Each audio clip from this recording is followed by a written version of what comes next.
तुम प्रयास से उतना धनी नहीं हो सकते हो जितना भगवत कृपा से हो जाओगे। प्रयास तो सब कोई कर रहा है कि मैं सर्व सुखों का भोक्ता बन जाऊं, पर बन पा रहा है क्या? ये क्या चाहिए? असुलभ मिह लोके, जो तुम्हें इस लोक में सुलभ नहीं हो सकता वो तुम्हें प्राप्त हो जाएगा। ये आंतरिक बात है। जब आपकी स्थिति ऊंची उठेगी भजन से, तो दिव्यताएं आपके सामने आएंगी। जैसे आप बैठे हैं, ऐसे दिव्य लोकों के वैभव, दिव्य लोकों के देवता, दिव्य लोकों की सिद्धियां उस उपासक के सामने उपस्थित होती है। मुझे भोगो, मुझे स्वीकार करो, क्या चाहिए तुम्हें, बोलिए। और जब वो नहीं बोलता है तब स्थिति आगे बढ़ती चली जाती है।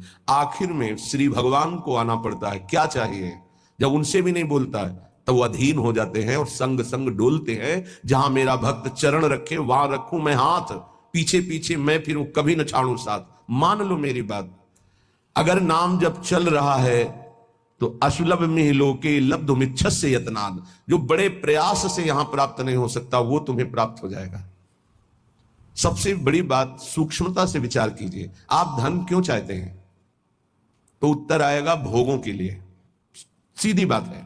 धन से हम मकान बना सकते हैं, हम सुंदर सुंदर भोग एकत्रित कर सकते हैं, कपड़ा लत्ता भोजन भोग सामग्री सब ठीक है। इन भोगों में सुख है, ये अज्ञान से आपने मान रखा है। नहीं तो ऐसे हैं, जितना आप धन चाहते हो, जो भोग चाहते हो, ये सब उनके पास है, लेकिन असंतुष्ट है। आपकी पहुंच नहीं है, इसलिए वो आपसे थोड़ी बताएंगे। अपने लोगों को पता है, जिन पदों की आप आकांक्षा करते हैं, जिन भोगों की आकांक्षा करते हैं, जिस वैभव की आकांक्षा करते हैं, वो वैभव है, वो पद है, वो भोग है, पर एकांत में रोते हुए नजर आए हैं। रोते हुए। मान लीजिए, बिना श्री भगवान के भजन के तुम्हें कहीं विश्राम नहीं मिल सकता। अगर अपना कितना प्रयास कर लेंगे आप, हम ये नहीं कहते कायर बन करके बैठ जाओ, आप अपने कर्तव्य का पालन करें, पर नाम जप करते हुए जो चाहिए। विश्वास कीजिए, अगर भगवान का भजन करते हुए तुम भगवत प्राप्ति नहीं कर पाते, भ्रष्ट हो जाते हो, तो श्रीमान कुलवानों के यहां तुम्हारा अगला जन्म होगा। परम पावन, जहां वैभव ही वैभव है। जिन भोगों में तुम भ्रष्ट हुए हो, उस भोगों की बाहुल्यता होगी, और भक्ति के संस्कार उन भोगों से वैराग्य दिलाकर अगला जन्म भगवत प्राप्ति करा ही देगा पक्का। दो प्रकार का जन्म होता है योग भ्रष्ट का। यदि वो भोगों में भ्रष्ट हुआ है तो भोग की बाहुल्यता और भक्ति संपन्न घरों में जन्म होगा, और यदि वो वैराग्य की चूक हो गई है तो अगला जन्म उसको सीधे ऐसे गृहस्थों के यहां होगा जो अकिंचन वैरागी और भगवत भक्त होंगे, जहां जन्म से वैराग्य के संस्कार और फिर भगवत तत्व का बोध, भगवत प्राप्ति। घाटा तो है ही नहीं। थोड़ा भी नाम जप किया तो दुर्गति से बचाकर सदगति में लगा देगा।